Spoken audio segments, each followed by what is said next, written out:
Sa isang bansang puno ng ingay ng politika at kontrobersya, sino ang nagsasabi ng totoo? Sino ang nasa panig ng bayan? Welcome to Bayang Pinas, ang news channel na hindi takot maglatag ng katotohanan. Dito, pinag-uusapan natin ang mga isyong may kinalaman sa kinabukasan mo, politika, pamahalaan at ang tunay na kalagayan ng ating bansa. Hindi kami bayad, hindi kami bulag. Sa Bayang Pinas, ang boses ng mamamayan ang tunay na headline. Kaya kung sawang-sawa ka na sa mga baluktot na impormasyon at scripted na kwento, dito ka na. Dito sa Bayang Pinas, tayo ang bantay at boses ng bayan. Kung gusto mong manatiling mulat at informed, don't forget to like, share, and most importantly, subscribe dahil sa panahon ngayon, ang kaalaman ay kapangyarihan. Ito ang Bayang Pinas, balitang totoo, pusong makabayan para sa sambayanang Pilipino. Tara na't alamin ang tunay na balita. Ano po ba ang mas mabigat na kasalanan? Ang magmiyaw o ang magnakaw? Ano ba ang mas mabigat na kasalanan? Ang mag-video at mag-selfie at mag-post ng pagkadismaya sa gobyerno, ang isang batang congressman? O ang ginawang sistematikong pagnanakaw sa gobyerno? O at pagsimot sa bilyon-bilyong pisong mga bilyon-bilyong piso sa kaban ng bayan sa pamamagitan ng mga ghost projects. Ang mga posts ni Kong Miao ay mistulang alingaw-ngaw lamang ng saloobin ng nakararaming mga Pilipino. To impose the penalty of suspension is to overturn the sovereign choice of the people. That remedy is reserved only for conduct so reprehensible and destructive of the institution that it overwhelms democratic legitimacy. No such circumstance exists here. Honorable Barsaga's only act was to express his views regarding corruption in government, a matter of public concern central to democratic oversight. Let not the House of Representatives be weaponized against its own members. Thank you very much, Mr. Speaker. Majority Leader. Mr. Speaker, we'd like to recognize the Honorable Congressman Nazal to give his explanation of his vote. Honorable San Fernando is hereby recognized. Thank you, Mr. Speaker. If we don't believe in freedom of expression for people we despise, we don't believe in it at all. This quote serves as the foundation of this representation's vote. Totoo na maraming nasabi, pinahayag, at ginawa ang kinatawang si Representative Barzaga na hindi aakma sa pamantayang inaasahan sa isang halal na opisyal. But this begs us to question what really is unethical behavior. While I agree that us lawmakers are held to a higher degree of ethics and decorum, such should not work as to stifle free speech and debate. Lawmakers must be free to say what we want, especially on issues involving national importance. Representative Barzaga's actions and words may not fit the usual mold of a traditional lawmaker. But who decides if the mold or what mold is correct? I understand these are difficult questions to answer, and I am unsure if there is any. But one thing I am sure of is that plundering the coffers of government through ghost infrastructure projects is what's unethical. The committee resolution sets a dangerous precedent. Ganito ho ba tayo kabalat sibuyas at allergic sa mga naiibang pananaw? Should our subjective judgments of Representative Barzaga's ethics supplant the will of the electorate? Hayaan natin ang mamamayan ng Dasmariñas ang humatol sa mga ginagawa ni Representative Barzaga. Kung saba ay karapat dapat na maging kinatawan nila. My dear colleagues, let us not erode whatever little trust that the public has left for this House. At a time where allegations of massive corruption has been plaguing our beloved institution, it is callousness to sanction one of its most vocal critics, however eccentric, uncouth, or unpalatable his mode of delivery may be. Hindi po sa pamamagitan ng aksyong ginawa natin kay Representative Barzaga mababawi ang kredibilidad ng ating institusyon. What we need is to bring the public's trust back in this House, and this representation firmly believe that this move will not help us to move in that direction. Yun lang ho, Mr. Speaker, marami hong salamat. Majority Leader.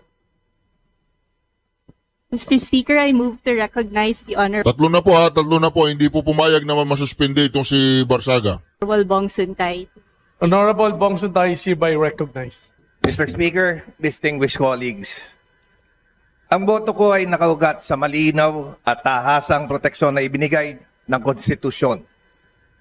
Proteksyon na hindi natin maaaring baliwalain dahil lamang hindi natin nagustuhan ang pananalita ng isang kasapi. Ang boto ko ay nakaangkla sa pinakamamahal na kalayaan na pundasyon ng ating saligang batas. Nakaukit sa Article 3, Section 4, under freedom of speech, na nagsasaad na no law shall be passed abridging the freedom of speech, of expression, and of the press.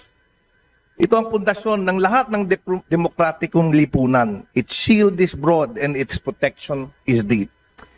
It extends even to speech that is sharp, incendiary, or inflammatory. Constitutional protection is not limited to speech that is polite, convenient, or comfortable. This freedom is not ornamental. It is the lifeblood of a democratic discourse. The very air that allows truth to move, compete, and ultimately prevail in the marketplace of ideas. In every Congress, in every era, disagreements, mabigat man o masakit, ay mangyayari. But our duty is not to silence discomfort. Our duty is to allow debate to permit critique and to safeguard the right of each member to speak without fear that dissent itself becomes punishable. Totoo, the circumstances and expressions involved fall short of decorum expected in this House. Hindi natin kinukonsinti ang pamamaraan o pagkasabi. Hindi natin tinatanggal ang bigat ng responsibilidad sa pagpili ng salita. Ngunit, falling short of decorum does not remove constitutional protection. The speech may be harsh. It may offend sensibilities. It may jar our sense of propriety. But as long as it remains within the realm of expression guarded by the Constitution, this chamber cannot treat protected speech as punishable misconduct. Democracy does not mature through silence or suppression. It goes through robust exchange, matinding banggaan ng pananaw o mga malalamang diskurso ng pag-iisip kung saan ang katotohanan ay siyang huling magtatagumpay. I cast a no vote because imposing sanction here creates a chilling effect.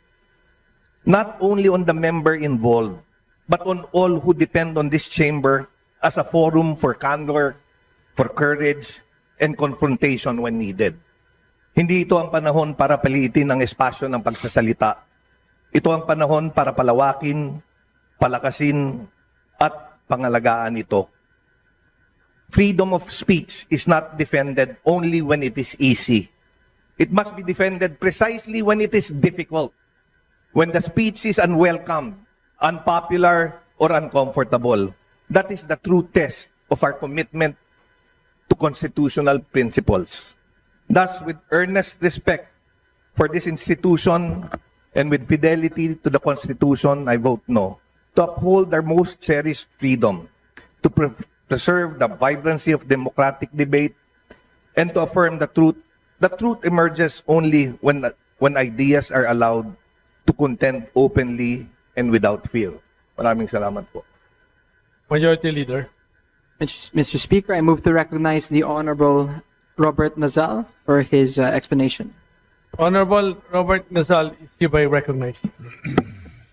Thank you, Mr. Speaker, my esteemed colleagues. While I acknowledge the profound importance of maintaining and enforcing the ethical standards of this House, my vote of no reflects two deeply held convictions. First, although the respondent's conduct was inappropriate, crass, and unbecoming of a member of Congress, I respectfully submit that the proposed 60-day suspension is grossly disproportionate to the offenses alleged. If he has indeed acted beneath the dignity of his office, then by all means, reprimand him, hold him to account. But discipline must always be commensurate to the transgression, and in this case, I believe this august chamber is responding with excessive severity. A reprimand being the initial and least severe action should have been the proper first recourse, especially where the conduct, while objectionable, does not involve corruption, criminality, abuse of authority, or behavior so grave as to render a member unfit for office. Second, voting no does not mean condoning his acts. It is instead a principled affirmation that fairness and due process are indispensable. The resolution before us does not specify the precise acts for which Representative Barzaga is to be sanctioned. Without such clarity, how can he meaningfully defend himself before the entire House? The most basic tenets of due process require that any member must be informed of the specific statements or posts deemed punishable before the harshest penalty, short of expulsion, is imposed. If this House demands accountability, then we must likewise ensure fairness. Otherwise, we undermine the very integrity we claim to protect. Finally, this vote is also my gentle appeal to this chamber to recenter its energy on the people's mandate. At a time when Filipino families struggle with daily concerns such as rising prices, job insecurity, health burdens, educational gaps, our primary duty is to ensure that their material well-being remains the central business of the People's House. Let us not lose sight of the urgent fundamental issues that affect every household we swore to serve.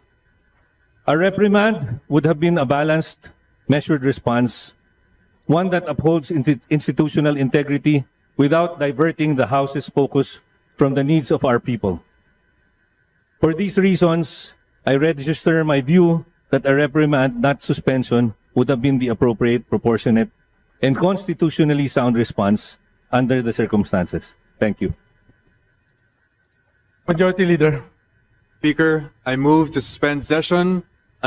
Sinuspend po nila pagkatapos silang marinig yung 5 kongresista na nag-vote ng no. Pero nasuspindi po si Congressman Barzaga, mga ka-reaction, ng 60 days. Nako, mga ka-reaction. Diba po ito, kailangan natin tumawag ng isang malupit na abogado para makausap at matanong natin kung tama ba ang ginawa ng mga kawatan kay Barzaga, mga ka-reaction. Gabi sa tanan. Yes ko. Hindi muna po, hindi muna, ito muna. Hindi. Yan. Well, we just received the news today that Kiko Barzaga was actually suspended by the House plenary kanina sa pagkatapos isumite sa plenaryo ang committee report recommending the suspension of Kiko Barzaga. Well, ano masasabi natin? Surprise, surprise. I mean, even Kiko Barzaga knew that this House majority is gonna suspend him. Eventually nga, pag inulit pa niya, baka bigyan siya naman ng bagong kaso for expulsion.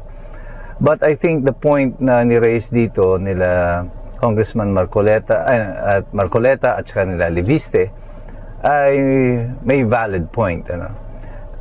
Kung tayo nga ng mga individual ay mayroong karapatan na magpahayag ng ating saloobin bilang bahagi ng ating karapatan ng freedom of expression, ay di lalo na itong mga kongresista, lalo pat ang bawat kanilang binibitawang salita diyan sa halls of Congress are what you call privileged communication. I mean, you could not even be sued for libel for whatever you say in the halls of Congress for as long as it is done in your official capacity as a congressman habang ikaw ay nando sa Kongreso. Kanya nga po yung mga congressman, yung mga senador, para maiwasan yung ma-filean sila ng kasong libelo, ang gagawin niyan, magpa-file muna ng resolution or magde-deliver ng privilege speech sa Kongreso. Because the moment that it is delivered in the halls of Congress o nag-file ka muna ng resolution, whatever you say there is privileged communication. Now, if it is privileged communication that cannot be the basis of a criminal charge, why is it now the basis of an administrative charge against Kiko Barsaga? Dahil ba tinawag niya si Pangulong Marcos na magnanakaw, na korap, na siya ang pasimuno ng lahat ng ito? Yun na ba yung kanyang the basis of the ethics complaint against him? Yung kanyang bang kilos, yung kanyang pagmiyaw-miyaw, ito ba ay sapat para ang isang kongresista ay i-dismiss mo? Well, sa Kongreso po, everything is a political decision. It is not based on facts, it is not based on law, pati nga po impeachment, ano? It is not based on evidence. It is based purely on political decision. It is a political question at kung gusto talaga ng mga kongresista, ay magagawa nila. But I think this is where this congressman na nakabilang sa mayorya has underestimated itong si Kiko Barsaga. I think by doing what they did, dahil ginawa nila ito kay Kiko Barsaga, ang political stock, yung popularity ni Kiko Barsaga will just shoot up another notch or few notches higher. Lalo siyang marirecognize sa mga tao sa kanyang paglaban dito sa administrasyon. And they have exposed themselves, itong mga kongresista. Nakita lalo ng mga mamamayan kung ano sila. Pagkatapos ng pagtakpan, yung mga pagkatapos yung magsipagnakaw diyan sa Kongreso, ngayon ay pinagtatakpan ninyo yung nakawan. At ngayon, parurusahan ninyo yung nagsasalita laban doon sa nakawan. So, everything is being done, lahat ay ginagawa nitong kongreso na ito to make sure na ang mga magnanakaw at yung mga ninakaw nila ay napoproteksyonan. In-expose lang nila yung sarili nila sa sambayan ng Pilipino na itong kongreso na to ay wala talaga tayong aasahan. Mula noon pa hanggang sa kasalukuyan, this is all about their political interests, financial interests. This is all about ang terminolohiya po dito noon ng panahon ni Marcos, nakakatuwa, no? Nung inabolish niya yung Kongreso after declaration of martial law. Alam niyo kung anong tawag ni Ferdinand Marcos sa Kongreso nun to justify yung pag-abolish niya dito? Sabi niya, the Congress is just a gathering ground of political demagoguery. I-google nyo na lang kung anong ibig sabihin nun. But whatever it is that he was saying at that time, yung Ferdinand Marcos Sr., this is exactly what Congress is today. Kung ano ito nung panahon ni Marcos, kaya niya dinisolve ang Kongreso, ito na uli ngayon ang Kongreso sa panahon ng kanyang anak. Pero hindi niya i-dissolve yung Kongreso kasi it is working to his advantage. Kaya kay Congressman Kiko Barsaga, I think he is a lot smarter than what you think he is. Congratulations sa'yo. Bagamat ikaw ay suspendido, tingin ko you have accomplished the things that you wanted to accomplish. You have baited this congressman and they took the bait, hook, line, and sinker. And there will be more to come dito sa sarsuela na ito na meron sa Kongreso. But I think Kiko Barsaga has just hastened o pinabilis niya ang mga politikal na kaganapan sa ating bansa sa pangyayari na ito. At tayong lahat patuloy tayong magbabantay, patuloy tayong magmamasid, patuloy tayong mag-aaral pagkat tunay na mahirap makialam ang tao. Taong walang alam. God bless you, God bless us all. Mabuhay ang Republika ng Pilipinas. Kumagat mga kareaksyon. In short, kumagat. Kumagat ang mga buhaya sa pahing ng isang Kiko Barsaga. Gabi sa tanan. Yes, Kong. 5 po kayo na bumuton ng no para po ipasuspende si Congressman Barzaga. Bakit po no ang inyong boto, Congressman? Unang-una, binigay lang sa amin yung committee report sa hapon at si Congressman Barzaga lang ang kasama sa report ng Ethics Committee. Alam naman po natin napakaraming ibang mga kongresista sangkot ngayon sa mga maanomalyang mga proyekto sa DPWH. At actually, nabanggit ko sa aking explanation of vote, nakakahiya na maging miyembro ng Kongreso na mas inuuna pa natin ang Ethics Committee hearing tungkol sa mga social media posts kaysa sa pagpapanagot sa korupsyon sa gobyerno. Pero napansin namin, Kong, na for the longest time, parang ngayon lang dumami ang tao sa plenary. Kaya nga po ako din na lungkot dahil sa karaniwang araw sa Kongreso, kokonti lang ang attendance. Pero dahil ang requirement para masuspindi ang isang miyembro ay 2/3 of all members voting, dapat pina-attend talaga ng Kongreso ang mga miyembro. Kaya since the approval of the budget on October 13, ngayong araw ang pinakamataas ang attendance sa Kongreso na nagsasalamin na tila napaka-importante na masuspendi si Congressman Barzaga, which shows, I think, misprioritization of the current Congress.